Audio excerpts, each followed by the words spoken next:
우리 함께 은혜 나눌 말씀은 히브리서 4장 14절로 16절입니다. 신약성경 356면에 히브리서 4장 14절로 16절 말씀입니다. 다 찾으신 줄로 알고 제가 봉독해 드리겠습니다. 그러므로 우리에게 큰 대제사장이 계시니 승천하시니 곧 하나님의 아들 예수시라. 우리가 믿는 도리를 굳게 잡을지어다. 우리에게 있는 대제사장은 우리의 연약함을 동정하지 못하실 이가 아니요 모든 일에 우리와 똑같이 시험을 받으시니로되 죄는 없으시니라. 그러므로 우리는 긍휼하심을 받고 때를 따라 돕는 은혜를 얻기 위하여 은혜의 보좌 앞에 담대히 나아갈 것이니라. 아멘.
사랑과 은혜가 가득하신 하나님 아버지, 많고 많은 사람들 가운데 저희들을 택하시고 또 불러주셔서 주님을 아바 아버지라 부르며 살아가며 예배하며 오늘도 주님 앞에 나오게 하시니 감사합니다.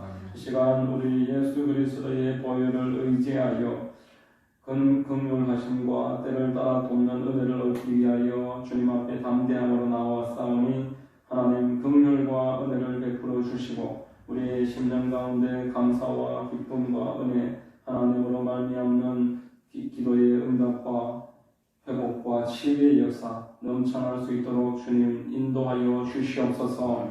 이 자리에 있는 모든 성도님들 영혼이 잘되는 것 같이 범사가 잘되며 강건하게 하시고 생명을 주시되 넘치도록 부어주옵소서. 마지막 때에 주님의 나라와 뜻을 위해서 하나님 선하게 보시고 기뻐하시고 온전하신 뜻을 쫓아 살아가는 데에 부족하지 않도록 역사하시고 인도하여 주시옵소서. 도우신 하나님 아버지, 나라와 민족을 위해서 기도합니다. 이 나라의 민족을 축복해 주시고 마지막 때에 주의 나라와 뜻을 이루는 민족이 될 수 있도록 우리나라를 인도해 주옵소서. 하나님 아버지, 북녘 땅에 있는 동포들을 긍휼히 여기시고 그 땅에 벽으로 인한 전쟁의 위협이 멈춰지게 하시고 하나님 아버지, 땅의 정치와 군사 문화 모든 사회의 일반에 이르기까지 주님이 함께 하시는 아름다운 역사들이 주시옵소서. 오신 하나님, 이 땅에 억압과 고통당하고 살아가는 많은 사람들 불쌍히 여겨주시고, 특별히 우크라이나와 또 저기 이슬람 지대에 하나님의 은혜가 강처럼 하나님의 공의가 흘러 넘쳐서 자유를 주시고 평화와 회복을 더하여 주시옵소서. 하나님 아버지, 대한민국의 동성애가 뿌리내리지 못하도록 막아주시옵소서. 하나님, 이단들과 각종 사이비들이 마지막 때에 참으로 퍼져나가고 있습니다. 하나님, 교회들마다 더욱더 깨어서 기도하게 하시고 하나님의 복음을 전도하는 일에 귀하게 쓰임받는 이 나라와 민족이 될 수 있도록, 이 땅의 교회들이 될 수 있도록 도와주시옵소서. 몸된 교회를 회복시켜 주시고 하나님, 참으로 성령 충만하게 하셔서 하나님의 뜻을 이루는 교회 될 수 있도록 도와주옵소서. 하나님, 우리의 하만 땅에 하만 순복음 교회를 세우셨으니 이 교회를 통해서 계획하신 뜻을 이루어 주옵소서. 한 영혼이 천하보다 귀하다고 하셨사오니 영혼 구원하는 일에 쓰임받는 교회 되게 하시고, 또 하나님 사랑하시는 자녀들이 교회를 통해서 하나님으로부터 공급받고 예수 그리스도를 뿌리로 하여 하나님이 공급하시는 은혜와 회복이 넘쳐르게 하여 주옵소서. 새 힘이 강처럼 흐르는 하나님의 자녀들 다 되도록 도와주시옵소서. 좋으신 하나님, 이 시간에 하나님의 말씀을 증거할 때에 기름 부어 주시옵시고 좌우의 날선 금과 같이 살아 운동력 있어 우리 성도님들의 영과 혼과 관절과 골수를 찔러 쪼개기까지 하며 하나님의 뜻을 밝히 드러내어 우리 모두 하나님의 뜻에 굴복하는 시간 될 수 있도록 도와주시옵소서. 예배의 시점을 의뢰합니다. 주님만 높임받아 주시옵소서. 모든 말씀을 믿고 감사하오며 예수님의 이름으로 기도드립니다. 아멘.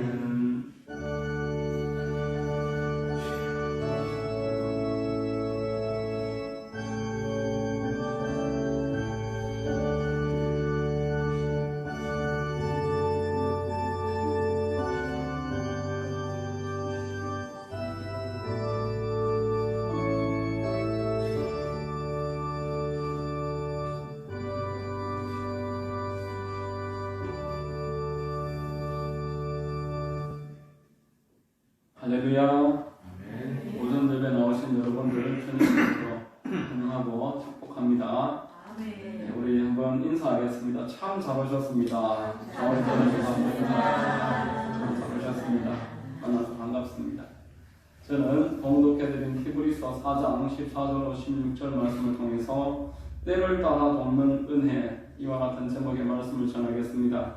성령님이 여러분 모두에게 큰 은혜 되어주시기를 바랍니다. 여러분, 성경은 사람들이 연약하다 이렇게 말씀을 했습니다.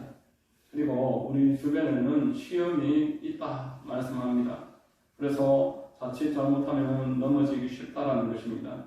고린도전서 10장 12절에 그런즉 선줄로 생각하는 자 넘어질까 조심하라. 서 있다고 생각하지만 금방 넘어지는 게 사람이다 라는 겁니다. 오늘 본문 15절 말씀에 우리에게 있는 대제사장은 우리의 연약함을 동정하지 못하시리가 아니요 모든 일에 우리와 똑같이 시험을 받으시니로되 죄는 없으시니라 라고 말합니다. 우리가 연약하다라는 겁니다. 그리고 우리는 시험을 당하는 존재다라는 것입니다. 우리 하나님께서 우리를 똑같이 건지시기 위해서 시험을 받아주셨다라는 말씀합니다. 성인이라면은, 그리고 진지하게 삶을 살아가는 사람이라면은 자기가 참 연약하다, 인생은 풀의 꽃과 같다 라는 것을 인정하실 것입니다. 1978년에 출간되어서 23개국으로 번역이 되었고 수천만 권이 팔렸고 미국에서 가장 오랫동안 베스트셀러로 꼽히고 있는 책 가운데 스캇 팩이라는 작가가 아직도 가야 할 길이라는 책을 썼습니다. 사람들이 정신적으로 어떠한 문제를 가지고 살아가는지를 이야기하고 정신적으로, 영적으로 성숙할 수 있는 방법을 이야기하는 책입니다. 이 책의 첫 페이지 첫째 줄에 이렇게 말합니다. 삶은 고해다. 흥미롭게도 불교도에서 크리스천으로 개종을 한 정신과 의사가 불교에 대해서 잘 아니까 석가의 가르침에 큰 네 가지 기둥이 있는데 첫 번째 기둥이 생 즉 고, 삶은 즉 고생이다. 이렇게 인생은 이런 것이다. 이야기를 시작을 하는 것입니다. 이 사실을 진정으로 받아들이게 되면은 삶이 힘들다는 사실이 더 이상 문제가 되지 않는다. 이렇게 주장합니다. 사람들이 오해하는 것처럼 나만 힘들다. 나만 이렇게 어렵다. 라는 것이 아니라 나 외에 다른 사람들도 다 힘들고 다른 사람들도 고통을 가지고 살아간다라는 것을 이제 사람들이 이해를 못하고 모르기 때문에 그래서 원망하고 불평하고 문제를 회피하려고 하는데 여기에서 문제가 더 커진다는 겁니다. 문제를 정면으로 바라보고 피하지 않고 싸우려고 하면 이길 수 있는 문제를 피하려고 하다가 문제가 더 커져서 문제한테 잡힌다는 것입니다. 정신과 의사의 입장에서는 고통의 문제를 회피하지 않는 것이 너무나 중요하기 때문에 이 고통의 문제를 다루기 위해서 이 책을 그렇게 기록을 했습니다. 여러분, 세상은 고통이 있다 말을 합니다. 그런데 이 고통이 어디에서 왔는지는 말하지 못합니다. 철학도 종교도 석가도 공자도 소크라테스도 이 땅에 고통이 있다 말을 했지만 그 원인은 모릅니다. 그저 고통을 보는 관점을 이야기하는 것입니다. 고통을 보는 관점을 우리가 바르게 가지면은 고통을 이겨낼 수 있고 참아내고 인내하면서 고통과 함께 살아갈 수 있다. 이것을 이야기하는 것이 철학이고 종교입니다. 그러나 여러분, 사람들은 이렇게 종교에 의지하고 철학에 의지해서 평안을 얻고 살아가지만 이 문제가 어디에서 왔고 고통이 어떻게 시작됐는지 알 길이 없을 때에 하나님의 말씀인 성경은 이 고통이 어디에서 왔고 문제가 어디에서 왔는지를 이야기하고 이것을 해결하는 방법에 관해서 우리에게 말씀하고 있습니다. 오늘 본문 말씀은 우리가 고생을 하고 우리가 어려움을 겪고 살아가는 이유를 이렇게 말씀합니다. 첫 번째로 죄가 있기 때문이다 라는 것입니다. 사람이 가지고 있는 죄가 사람을 연약하게 만들고 사람을 시험 가운데서 고생하게 한다는 겁니다. 야고보서 1장 14절로 15절에 오직 각 사람이 시험을 받는 것은 자기 욕심에 끌려 미혹됨이니 욕심이 잉태한 즉 죄를 낳고 죄가 장성한 즉 사망을 낳느니라 라고 말합니다. 죄 때문에 사람들이 계속 시험당한다는 겁니다. 계속 유혹받는다는 겁니다. 여러분, 하나님이 사람을 창조하신 목적은 사람이 복 가운데 살아가기 위해서입니다. 하나님은 사람을 복 주시려고 창조하셨다라고 창세기 1장 28절에서 말씀을 했습니다. 그리고 인류가 노아 홍수 이후에 창세기 9장의 노아 홍수 이후에 시작하는 첫 가족에게 하나님이 그들을 복을 주셨다라고 말씀합니다. 그리고 그 가운데 아브라함이라는 사람을 창세기 12장에서 택하시면서 너는 복의 근원이 되어라. 너를 통해서 모든 세상의 사람들이 복을 받을 것이다. 복 받을 만한 사람이 되어라. 이렇게 이야기를 하고 있습니다. 예수 그리스도를 구주로 영접한 우리 그리스도인들에게도 복이 약속되어 있습니다. 복 받을 사람이 되어라. 예수님은 팔복을 통해서 첫 번째 설교를 통해서 복 받을 만한 사람이 되어라 말씀했습니다. 마태복음 5장 3절로 10절에 심령이 가난한 자는 복이 있나니 애통하는 자는 복이 있나니 온유한 자는 복이 있나니 의에 줄이고 목마른 자는 복이 있나니 긍휼히 여기는 자는 복이 있나니 마음이 청결한 자는 복이 있나니 화평케 하는 자는 복이 있나니 의를 위하여 핍박받는 자는 복이 있나니 라고 말합니다. 여러분, 이 팔복을 예수 그리스도의 자화상이다 이렇게 이야기하고 있습니다. 예수님의 초상하다라는 것입니다. 예수님이 이렇게 사셨다라는 겁니다. 예수님이 심령이 가난했습니다. 하나님만을 간절하게 바라면서 사셨고 이 땅 가운데 하나님 모르고 살아가는 사람들을 보면서 애통해 하셨습니다. 그리고 하나님의 뜻 앞에서는 온유했고 사람들을 긍휼히 여기셨고 마음이 청결하셨고 화평케 하는 자였고 의를 위해서 박해를 받으셨고 예수님의 초상한 예수님이 이런 분이시니까 우리도 이런 예수님을 보면서 본받아야 한다라는 것을 말하는 것입니다. 빌립보서 2장 5절에 너희 안에 이 마음을 품으라 곧 그리스도 예수의 마음이니 라고 말했습니다. 이렇게 예수 그리스도의 마음을 품고 있으면 하나님이 그를 높이실 것이다. 뛰어나게 하실 것이다. 부족한 일 없게 하실 것이다. 빌립보서에서 이어서 이야기하는 내용이 그것입니다. 여러분, 아담 이후에 모든 사람들은 하나님의 복에서 저절로 스스로 떨어져 나가고 있습니다. 하나님이 주시는 이 모든 은혜를 자기 스스로 거절하는 것입니다. 이게 바로 죄라는 것입니다. 마귀가 우리를 죄를 통해서 하나님에게서부터 계속 밀어내고 있습니다. 하나님이 주신 그 안식에서 벗어나게 하려 하나님은 우리를 안식하게 하시려고 택하시고 창조하셨는데 마귀는 이 안식을 의심하게 합니다. 여러분, 하나님이 천지 창조 6일째 되는 날 다 만드시고 마지막 날 사람을 만드신 목적은 그에게 이것을 누려라 라고 하시는 것입니다. 어떤 부모가 어린 자식이 갓 태어났을 때에 그를 위해서 준비하고 그를 위해서 모든 것을 공급하기를 아까워하고 꺼려하겠습니까?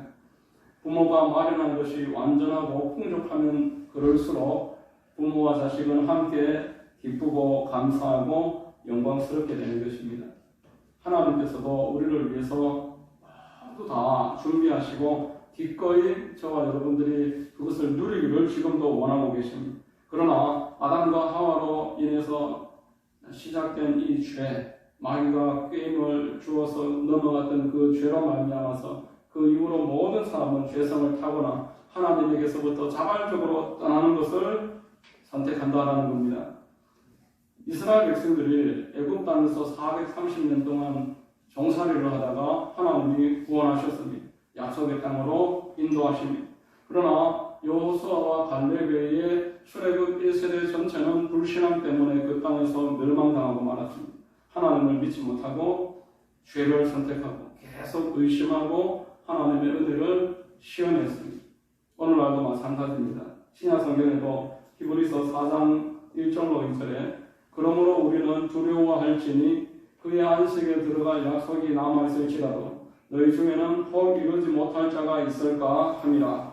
그들과 같이 우리도 복음 전함을 받은 자이나 들은 바 그 말씀이 그들에게 유익하지 못한 것은 듣는 자가 믿음과 결부시키지 아니함이라 라고 말하는 것입니다. 하나님이 약속을 주셨고 예비해 놓으신 것이 쌓여있지만 믿는 사람이 없다라는 겁니다. 그것을 들어도 믿음으로 그것을 받아들이지 않는다라는 겁니다. 하나님을 믿지 않기 때문에 약속과 축복이 바로 코앞에 있어도 그것을 피해버리고 되돌아가 버린다는 겁니다. 아담과 하와가 죄를 지음으로 하나님과 단절되었던 것처럼 지금 그리스도인들도 동일한 이유로 똑같은 이유입니다. 하나님이 예비해 놓으신 그 큰 은혜에서 스스로 단절되고 있다. 하나님을 믿지 못하는 것이 하나님에게 있어서 우리에게 은혜를 주시지 못하는 원인이 된다는 겁니다. 그래서 예수님이 계속 말씀하십니다. 너희 믿음이 어디 있느냐? 왜 안 믿느냐? 내가 바로 옆에 있는데 왜 계속 두려워하느냐? 내가 지금 다 줄 것을 생각하고 있는데 너희들은 그것을 어디에서 구할까? 서로 염려하고 살아가고 있다는 겁니다. 요한복음 6장 28절로 29절에 그들이 묻되 우리가 어떻게 하여야 하나님의 일을 하오리까? 예수께서 대답하여 이르시되 하나님께서 보내신 이를 믿는 것이 하나님의 일이니라. 예수님을 믿는 것이 우리가 하는 하나님의 일이다라는 것입니다. 여러분, 저와 여러분들이 지금도 계속 어려움과 연약함과 시험 가운데서 어려움을 겪는 것은 하나님을 믿어드리지 못하기 때문입니다. 믿는다고 말을 할지라도 마음 중심에서 하나님을 불신하고 살아가기 때문입니다. 부분적으로만 의뢰하고 있습니다. 부인하지는 않지만 전폭적으로 신뢰하지 못한다는 겁니다. 마태복음 11장 28절에 수고하고 무거운 짐진 자들아 다 내게로 오라 내가 너희를 쉬게 하리라 라고 말했습니다.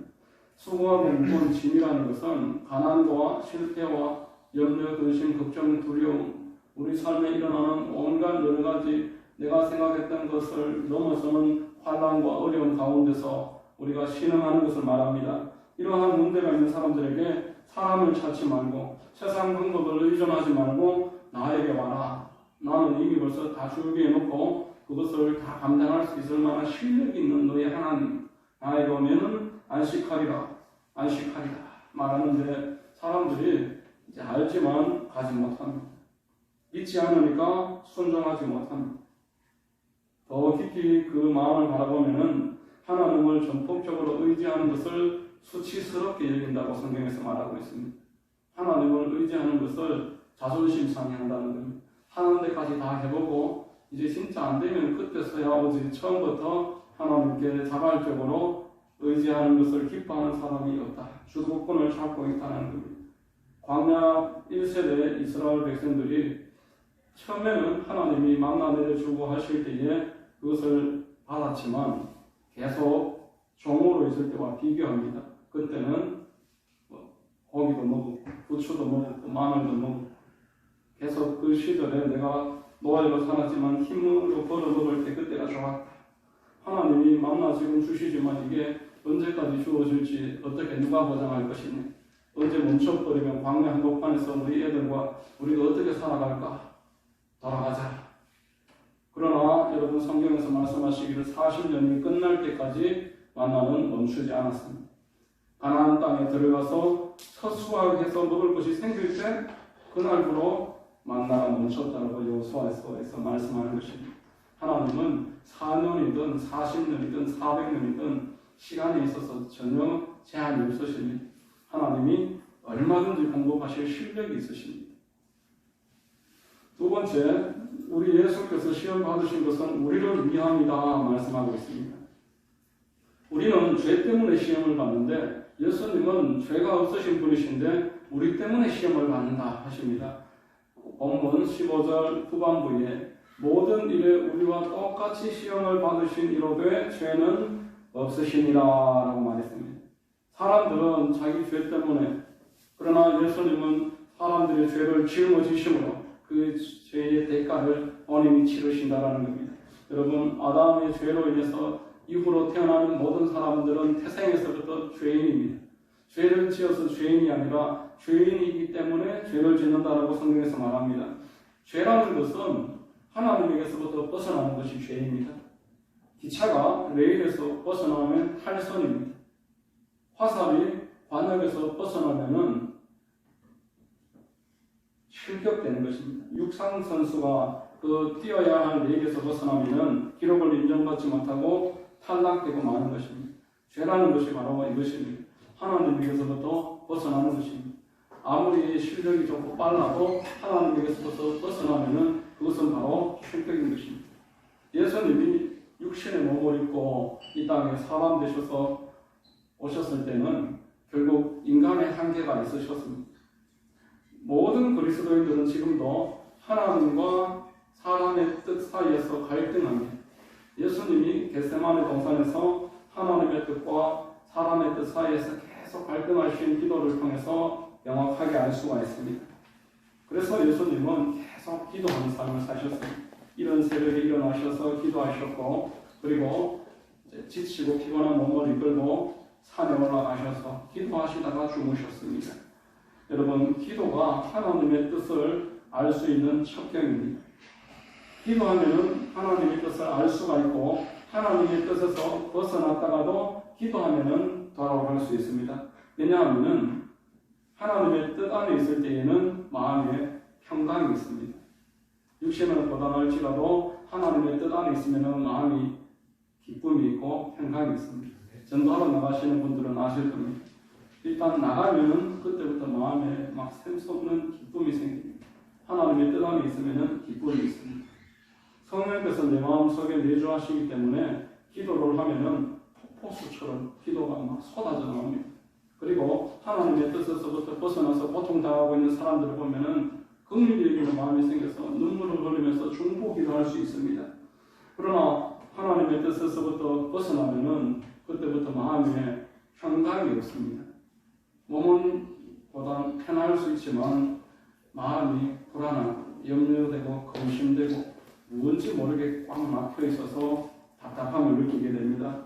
기도가 안 되는 것입니다. 죄를 짓고 하나님에게서부터 떠나면 첫 번째 증상이 기도가 나오지가 않습니다. 분노하거나 남을 미워하는 마음으로는 1분도 기도할 수가 없습니다.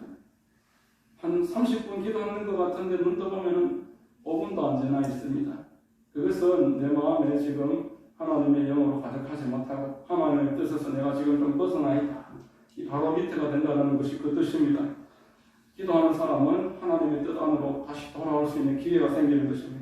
다시 평강과 기도의 회복을 위해서 내가 무엇을 잘못했을까 되돌아보면서 스스로를 살펴서 고치고 잘못했는 부분은 하나님 앞에 한전한 마음으로 회개하면 용서해 주십니다.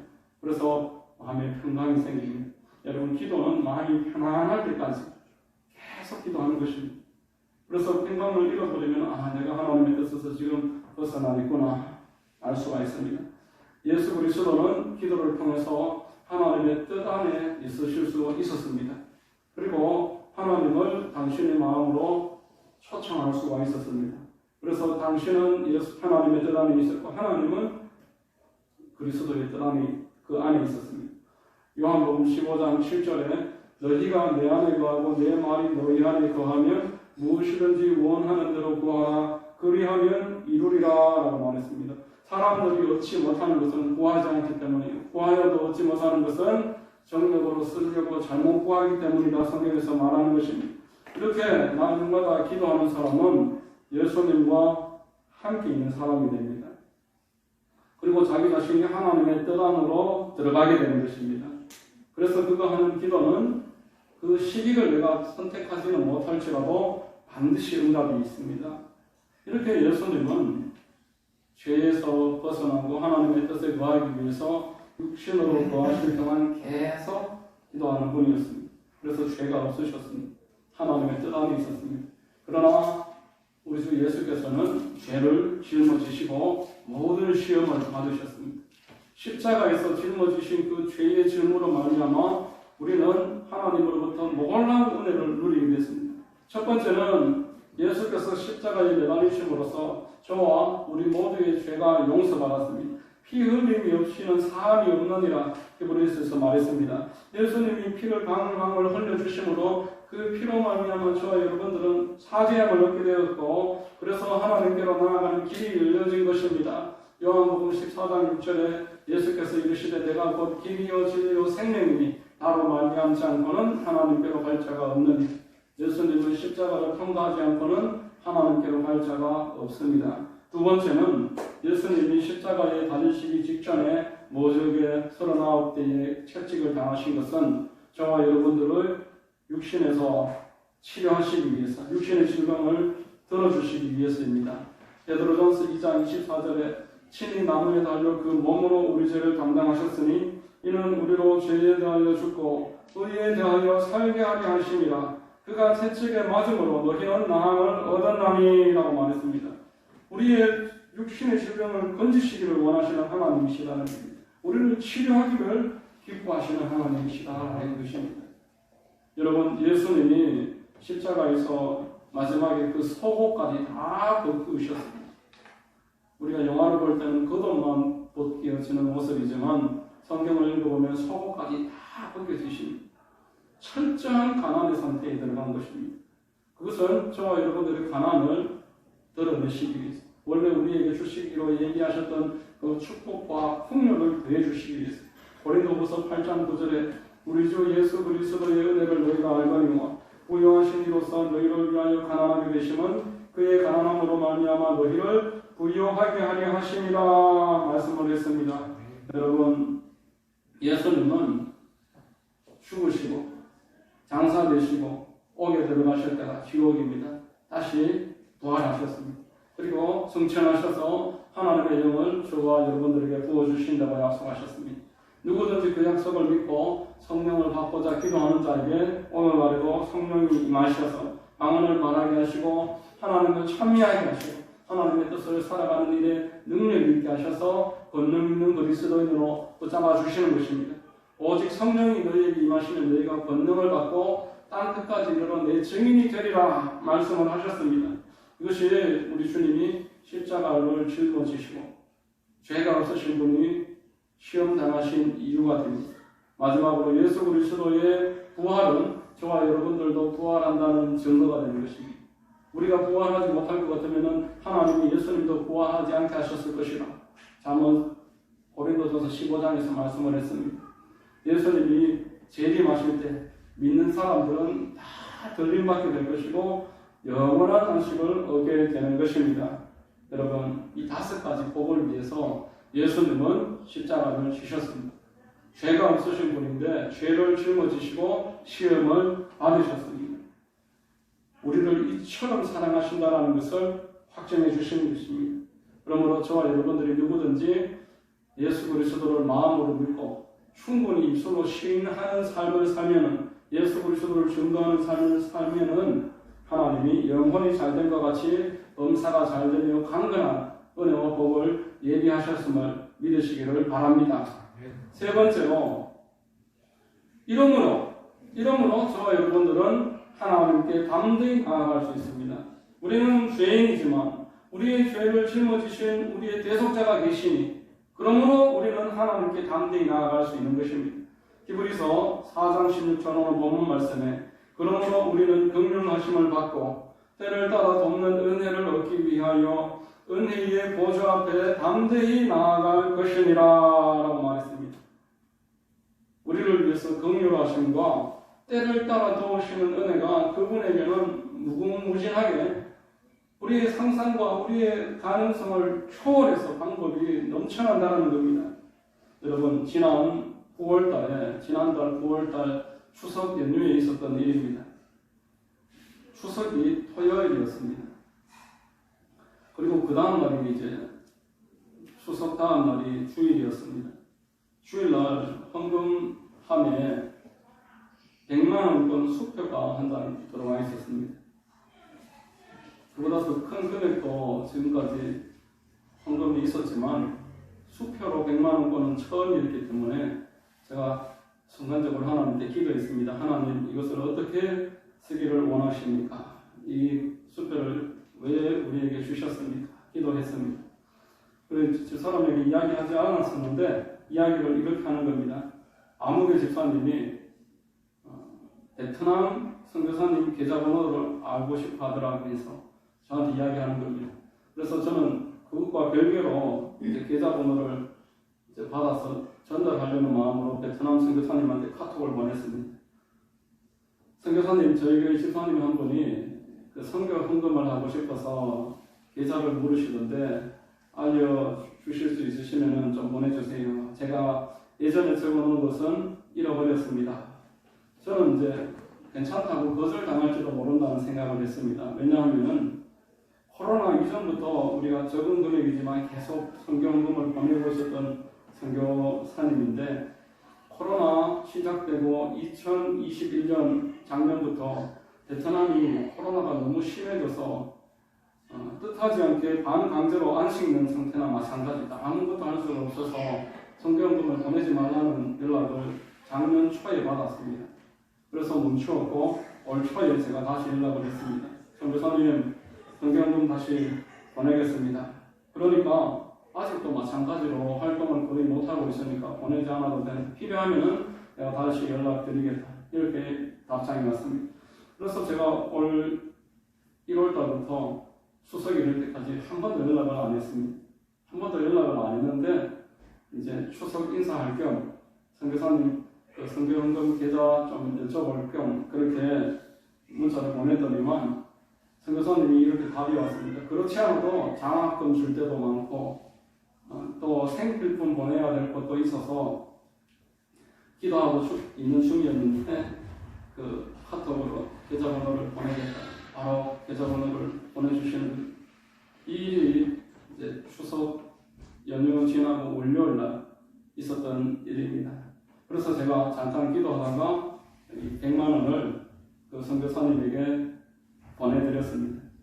교회 재정이 많아서가 아니라 이 모든 상황으로 봤을 때 이 일은 이 헌금은 그곳에 가는 게 맞다 이렇게 판단이 들었기 때문입니다. 그리고 한 달이 지나서 이번 주 월요일, 그러니까 지난주 월요일 날 저한테 어떤 메일이 왔는데 이 메일을 제가 월요일 날 밤에 확인을 했습니다. 그 그것을 제가 읽어드리겠습니다. 할렐루야. 목사님, 가정과 교회 모두 평안하신가요? 교회가 없는 베트남 남부 농촌 지역에 전도의 문이 열리고 예배 처소가 세워지도록 기도하고 있었습니다. 사회주의 국가라서 생소한 사람들에게 접근해서 복음을 전하는 일은 쉽지 않은 일입니다. 그런데 연초에 주님께서 그 지역의 적십자 관련자와의 만남을 인도하셨고 적십자를 통해 분기별로 지역의 어려운 가정에 생필품을 지원하고 어려운 가정 학생들에게 장학금을 지원하며 그곳 지역민에게 우리의 얼굴을 알리고 친숙한 인상을 주도록 인도하셨습니다. 3개월에 한 번씩 해야 하는 행사라서 9월에도 해야 했는데 이번에는 돈이 없어서 어떻게 해야 하나 고민하고 기도하고 있었습니다. 그런 중에 목사님의 안부 메일이 있었고 선교비를 보낸다고 해서 고맙게 받겠다고 했습니다. 그리고 하나님께 기도했습니다. 하나님, 하만 순복음교회에서 선교비를 보낸다고 합니다. 개척교회에서 얼마나 보낼 수 있겠습니까? 그 교회도 어려울 텐데. 그러나 주님께서 허락한 손길이라면 100만 원을 보내도록 인도하여 주십시오. 만일 100만 원을 보내준다면 하나님께서 9월 행사를 하라는 신호로 알고 나머지 부족한 돈도 주님께서 채워주실 줄로 믿고 행사 준비를 하겠습니다. 이렇게 기도를 했습니다. 그 기도 후 하만 순복음교회에서 곧장 100만 원을 보내왔고 주님의 신호로 알고 행사 준비를 했고 나머지 부족한 모든 금액도 주님께서 부족함이 없이 채워주셨습니다. 이렇게 내용이 왔습니다. 여러분, 베트남은 물가가 우리보다 대단히 낮기 때문에 100만 원이면 두 갑절 훨씬 넘습니다. 거기에다가 추가로 하나님이 채워주셔서 장학금을 30명에게 얼마씩 나눠드렸는지는 모르지만 30명에게 장학금을 나눠주었고 각 가정 50가정에 쌀 20kg 한 포대, 라면 한 박스, 그리고 간장, 설탕, 식용유, 초코파이까지 나눠주었다. 이렇게 이야기를 했습니다. 그 선교사님이 지금까지 저에게 감사하다는 메일을 보낸 적도 없고 사진도 한번 보낸 적이 없었는데 이번에는 감동이 있으셨고 참 기쁨이 있으셨는지 그 행사했던 사진을 몇 장 보내왔습니다. 사진 몇 장을 제가 보여드리겠습니다.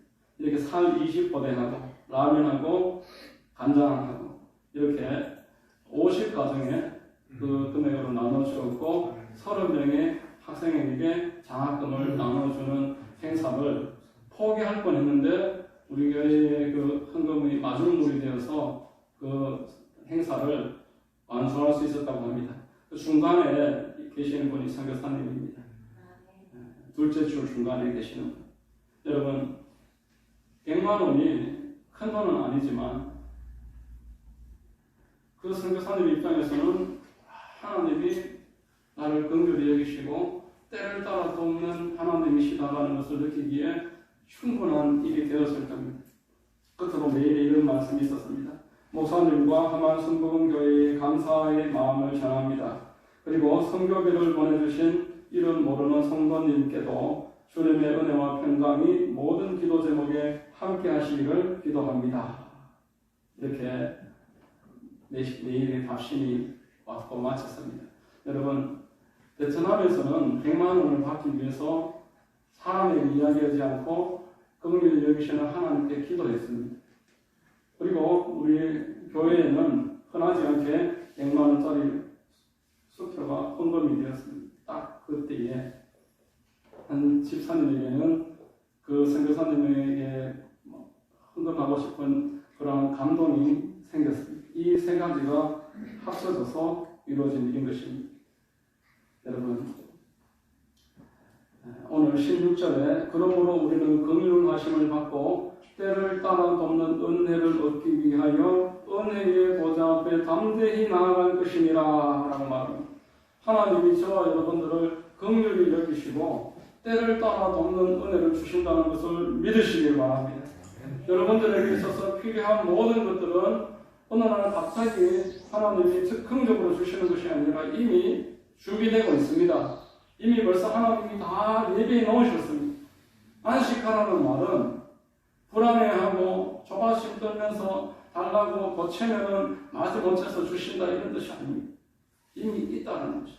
너를 위해서 다 준비해놔. 너는 믿는 것이 네가 할 일이다. 이것을 오늘 본문은 우리에게 계속 말씀하는 것입니다. 우리를 위해서 예수께서 시험을 받으셨다. 십자가에서 죽으셨는데 다른 것을 왜 안 주시겠느냐? 왜 너희들 왜 두려워하냐? 긍휼하심을 받고 때를 따라 돕는 은혜가 무제한으로 지금 준비되어 있으니까 나와서 누려라. 이것이 하나님이 저와 여러분들에게 오늘 말씀을 통해서 주시는 음성입니다. 이 은혜의 보좌 앞으로 담대하게 나아가서 긍휼하심과 때를 따라오는 그 은혜 가운데서 날마다 충만하게 누리고 축복 가운데서 하루하루 살아가는 은혜가 있게 시기를 여러분들 모두를 주님 이름으로 축원합니다. 기도하겠습니다. 하나님 아버지 감사합니다. 오늘 우리를 불러주시고 하나님 때를 따라 돕는 은혜가 예비되어 있음을 깨닫게 하시니 감사합니다. 하나님 앞에 담대함으로 나아가서 기도와 말씀으로 하루하루 살아가고 주님으로부터는 큰 은혜를 누릴 수 있도록 우리를 지켜주시고 늘 기도에 힘쓰고 말씀 따라 살아가는 하나님 자녀로 살아갈 수 있도록 도와주시옵소서. 모든 말씀을 믿고 감사드리오니 거룩하신 우리 구주 예수님의